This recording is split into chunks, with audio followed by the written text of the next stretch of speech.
name is Bombshow. You're welcome to my Bombshow television. Musha masho zuri kupisa. If you're new here, don't forget to channel. Tinokupedza nguva yenyu sikade kurebesa. Kana wanakirwa nezvatinenge yatinokanda, please subscribe nekulike also nekushare nekucomment pamavideos. Saka nyaya, let's get into each story of today.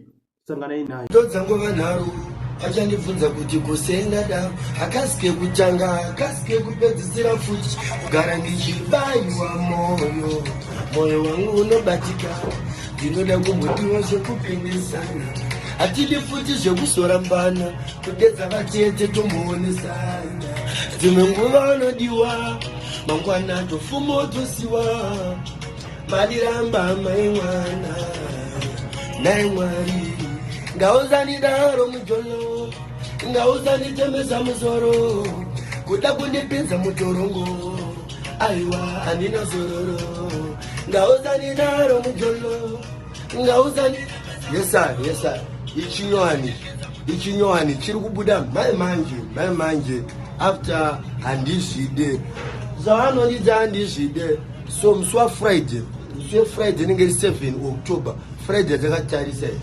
ndenjiridza mangoba 24/7 pa home ground Kempton Park Innocent Pub and Grill musi wa 8 October ndinova ndarova ndege ndakaenda paDurban madirirano nozandini chibaba chemadirirano panoitwa madirirano ese akave kupa undishaya then musi wa 8 wacho hey zita rinonetsa kupronounce hanzi engadini lounge kutembisa anenge ari mawani kunenge wamusi wa 8 wacho kutembisa ndenjibharisa zvinhu mawani